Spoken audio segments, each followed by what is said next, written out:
Philippine phenomenon. Walang hanggan. Patuloy na namamayagpag sa TV ratings gabi-gabi. Phenomenal ang feedback sa social media at iba't ibang networking sites.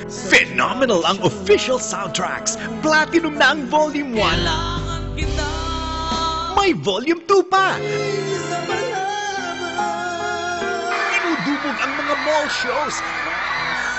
Phenomenal award-winning cast. Paolo Argelino. And the ONC Actor of the Year is Coco Martin. May special star studio at preview magazine pa. Binibenta na rin ang official walang hanggan infinity ring at necklace. Mag-log on sa www.abs-cbn.com para sa Walang Hanggan TV and get exclusive updates straight from the cast. Abangan din ang pagsabak ng ating mga bida sa Cinemalaya. At pinag-uusapan na ang malalaking pagbabagong dulot ng pagdating ng phenomenal actress, Eula Valdez. The Philippine phenomenon. Walang hanggan. Naka-LSS na ang mga kantang handog ng nangungunang teleserye sa primetime bida. Kaya naman, sa lahat ng mga nakabanding namin sa Trinoma,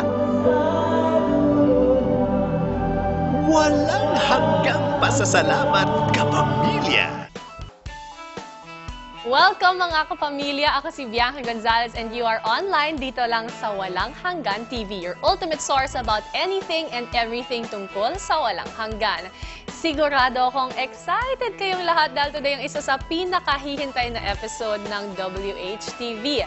Sila na nga ang certified love team for all generations. Dahil mapa lolo't lola, tatay, nanay, pati mga teenager ay kinikilig sa kakaibang chemistry na hatid nila. Eto na, di ko na patatagalin pa ang off-cam kulitan ni Kabody Oji Diaz kasama ni na Richard and Don. Dressing room ni Miss Don Suweta at saka ni Richard po.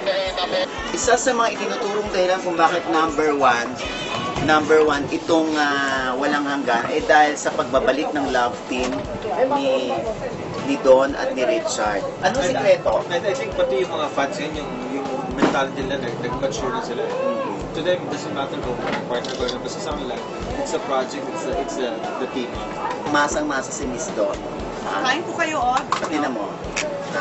Tingnan mo naman, Ayan yung mga lalagyanan ng mga utility, Yung beauty regimen. Masal ako matulog ako diretso. Talaga. Hindi ako natulog ng side. Para hindi tayo magkaroon ng nais.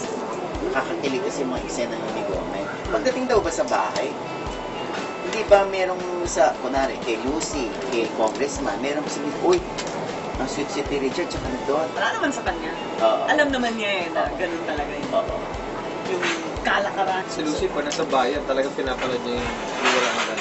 Talaga. Kinikilig talaga siya. Sana kayo na lang nagkatuluyan, Kasi parang to extend lang na yung mga kilig nila.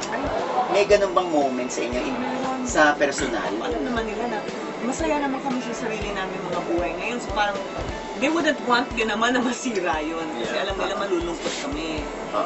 So love nila talaga kami, genuinely. Gusto nila maging masaya kami tayo. So kahit on screen na lang okay na sa kanila. Doon na lang sila nagpa-fantasize. Masaya na sila na makita na kami doon magkasama on screen. Ang laki rin yung nagagawa na magkaibigan kasi kayo. Totoo yan. Hindi kayo yung tipong Naiilang. naiilang kasi pag naiilang may feelings pa rin no? At least hindi kayo naiilang, hindi niya pinapahalatang may feelings. Hinihintay ko sabihin mo yun Ano nang huwag tutularan ni Coco ni Goma? Ito. Babaero. Ganun. Bakit nung kayo meron siya? Ang dami, oy! Talaga? Anong Sorry, feeling mo nun? nilalaglag kita. Anong feeling mo nun doon? Dati yun. We thank you po na kahit na recycled lang po kami, sinusuportahan pa rin ninyo. Manghang-mangha po kami. Maraming salamat. We would like to thank you for supporting Walang Hanggan and we're very happy na halos gabi-gabi napapanood yung show namin and natutuwa kami dahil the whole nation is watching this show. Thank you, Miss Don. Thank you! Yeah, si Miss Don hanggang ngayon ang mukha hindi ko binabago. Ewan ko ba, dapat ikaw na sa Lorenzo Stein. Ginagumok. Salamat, Ochi. Ang dami mo ganda sinabi ko. Alam mo. Bye-bye! Bye! Sige, Thank you kumain po! ka na. Don, ha? Bisita Thank kayo you. ulit. Bye-bye. Bye kayo. Kaya naman talaga wagas ang kilig na hatid ng Rich Don Love Team mula noon hanggang ngayon. Pero Rich Don talaga ha. But I can say na ako mismo, totoong fan ni na Richard Gomez at Don Zulueta. Kaya naman I always make it a point na matutukan sila pati online. Pero syempre, ang big question, matutuloy nga ba ang wedding of the year na inaabangan ng lahat sa walang hanggan? Abangan yan. Thank you din sa kasama nating si OG Diaz sa napakasayang behind the scenes tour. Sobrang na-enjoy natin and I'm sure aabangan din ng ating mga WHTV loyalistas ang inyong mga susunod na WHTV escapades. Thank you all for joining us today. Kita-kits po ulit. Ako si Bianca Gonzalez na nagsasabing to infinity and beyond.